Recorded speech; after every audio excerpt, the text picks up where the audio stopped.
Mi nombre es William José Mendoza Betancourt, soy estudiante del tercer año de la carrera de medicina y en esta oportunidad les voy a hablar de lo que es el asma. El asma como tal se puede decir que es una simple alteración inflamatoria crónica de las vías aéreas en las que participan varias células, en especial los mastocitos, eosinófilos y linfocitos T. En algunos individuos hay que destacar que son susceptibles a esta inflamación y es capaz de producir algunos de los episodios recurrentes de sibilancia, disnea, opresión torácica y tos, particularmente en las noches. Estos síntomas también se asocian a lo que es un grado variable de limitación del flujo aéreo, de manera parcial, reversible espontáneamente o al tratamiento. Esta inflamación también se acompaña algunas veces de lo que es el incremento de la respuesta de las vías aéreas frente a una amplia variedad de estímulos. El asma como tal se define como simplemente cuando las vías aéreas se obstruyen con facilidad ante una gran variedad de estímulos. El asma prácticamente se inicia o prácticamente se inicia cuando las moléculas de alérgenos se ponen en contacto y activan a los mastocitos que tienen en la superficie de la membrana la inmunoglobulina E específica, que es la que sensibiliza las exposiciones previas a este mismo alérgeno. Una vez activado este, lo que hace que el mastocito libera unos químicos que son los llamamos normalmente mediadores. Todos estos con propiedades inflamatorias locales o incluso en órganos distantes. Estos incluyen la histamina, los leucotrienos, incluyen los que las prostaglandinas, así como una gran variedad de citocina. Y la citocina lo que viene siendo son moléculas proteicas que sirven como reguladores de las interacciones celulares.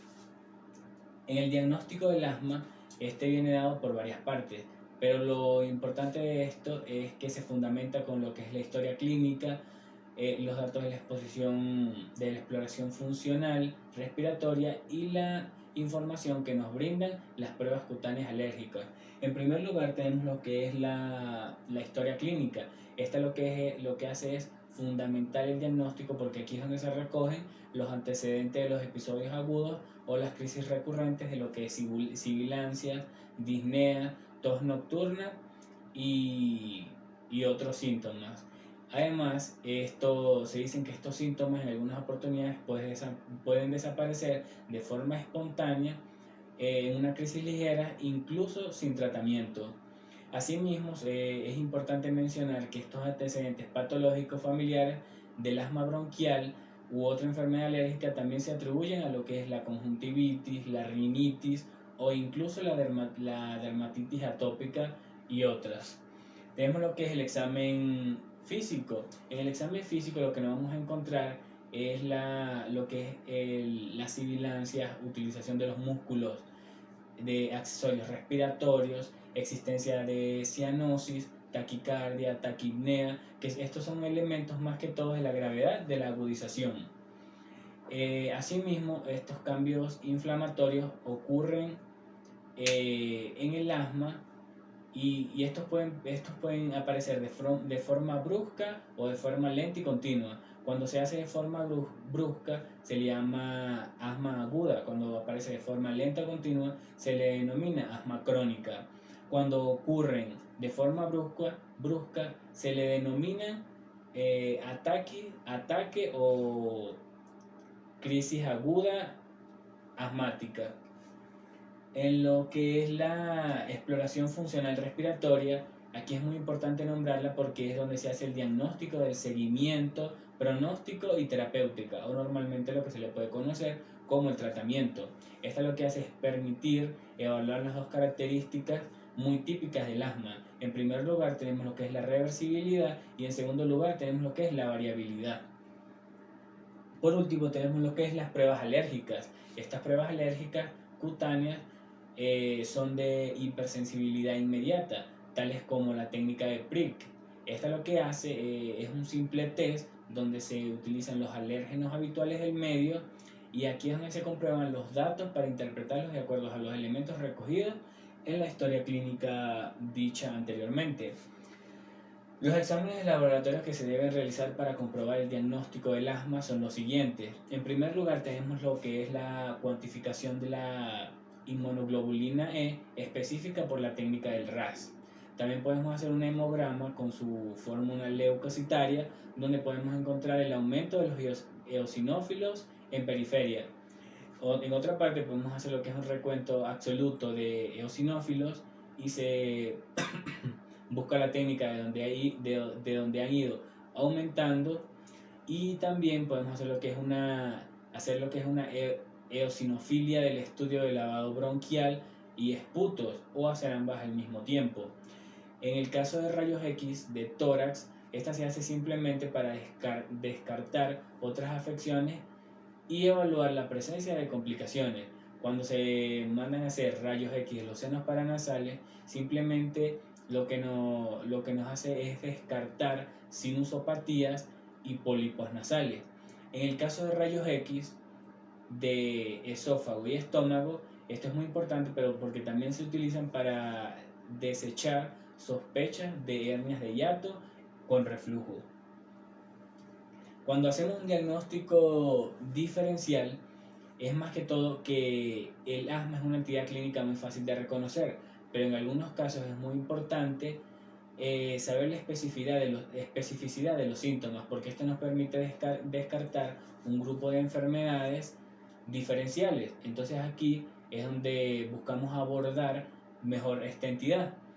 En el caso de las enfermedades de obstrucción de las vías respiratorias altas, tenemos lo que conocemos normalmente como una sarcoidosis, conocemos lo que es un laringoespasmo funcional, conocemos lo que es una mediastinitis fibrótica, un aneurisma torácico de la aorta, una neoplasia de mediastino y otras. En las enfermedades cardiovasculares podemos conocer las más normales o las más sencillas, que es un tromboembolismo pulmonar, una insuficiencia cardíaca congestiva e hipertensión pulmonar primaria. En las enfermedades endobronquial conocemos lo que es una estenosis bronquiales y cuerpos extraños endobronquiales. Otras afecciones a las que se le pueden atribuir o hacer énfasis es la bronquiolitis, fibrosis pulmonar, está la eosinofilia pulmonar, está las tos crónicas, entre otras. Todas ellas son muy necesarias de estudiarla de manera precisa y objetiva. En la clasificación tenemos 4 clasificaciones del asma.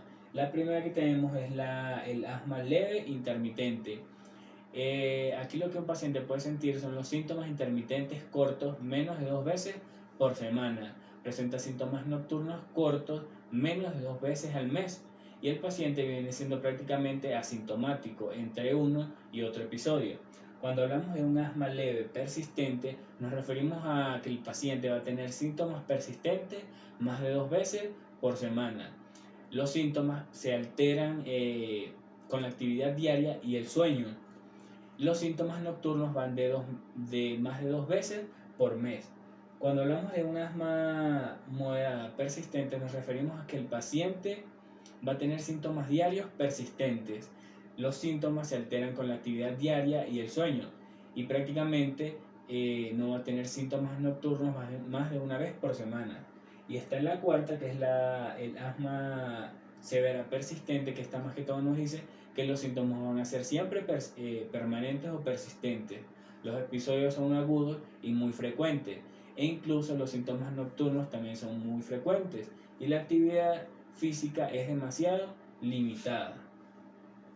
Ok, cuando hablamos de un tratamiento del asma nos referimos más que todo a que la dispensarización debe ir por el médico de la familia. ¿Por qué? Porque estas son las acciones que se deben tomar como acciones primarias, porque el médico ya va a conocer los antecedentes de esta familia o el paciente que ya está diagnosticado con el asma. Esto nos permite trazarnos una estrategia terapéutica o un tratamiento adecuado una vez que se conoce el paciente.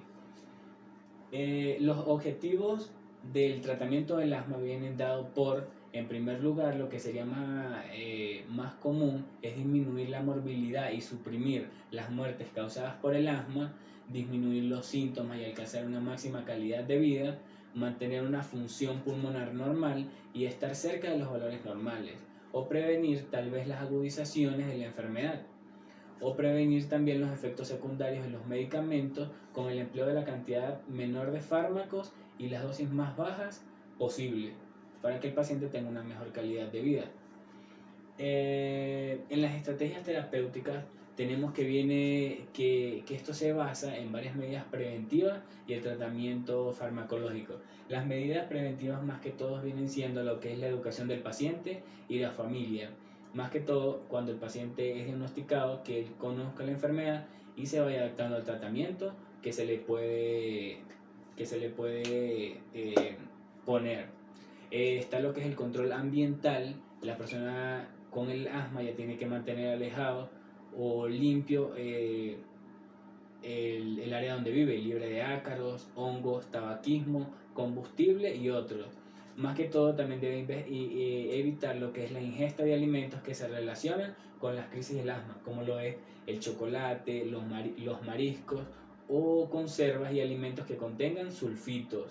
Debe evitar por completo lo que es la ingesta de medicamentos como la aspirina, antiinflamatorios no esteroideos y los betabloqueadores. También debe mantener un control muy específico de las infecciones virales y por último lo que es la rehabilitación respiratoria en caso de que sea necesario. Por último, el tratamiento depende de la clasificación del asma. Cuando se habla de un nivel de asma leve e intermitente, lo que se le puede colocar al paciente, el tratamiento que se le puede colocar es salbutamol en spray. Cuando hablamos de un asma leve persistente, se le puede colocar lo que es cromoglicato disódico y también agregarle glucocorticoides inhalados. Cuando hablamos de un asma moderada persistente, se le puede colocar salbutamol en spray también y agregarle salmeterol, formoterol y glucocorticoides inhalados. Por último, el asma severa persistente se le puede colocar lo que es una inmunoterapia y en algunos casos y antihistamínicos como el ketotifeno, que es prácticamente el más conocido. Ok, ¿qué hacer en una crisis aguda de asma? Algunas veces nos puede tocar la oportunidad de tocar con un paciente que tenga una crisis aguda de asma bronquial. Lo primero que hay que hacer ante este acontecimiento es evaluar de forma adecuada al paciente y si es necesario atenderlo con prioridad y urgencia. En algunos casos se debe valorar lo que es los signos de riesgo vital inminente, tales como el grado de conciencia, si tiene bradicardia, si tiene imposibilidad para terminar una frase, y se debe realizar en algunos casos las exploraciones clínico-funcional. También se debe lo que es identificar los posibles factores desencadenantes y conocer el tratamiento previo de ese paciente, así como pedir también, en casos exclusivos, una gasometría arterial. También se le debe ordenar rayos X de tórax, hemograma y electrocardiograma, esto solo en casos que sea necesario, pues. También se le debe prescribir salbutamol de 0,5%, 1 mililitro en 3 mililitros de suero fisiológico cada 20-30 minutos. Se le puede realizar hasta llegar a 3 veces. En casos mucho más fuertes se deben tratar con esteroides como la hidrocortisona, que es la más conocida. Esta viene en una presentación de 100 miligramos y se le puede administrar 200 miligramos vía intravenosa. De acuerdo con la evolución del paciente se identificará la terapia intermedia o intensiva que éste requiera, y en el caso de que sea necesario que el paciente no recupere, se le debe colocar ventilación mecánica. Esta fue mi explicación, espero les haya gustado.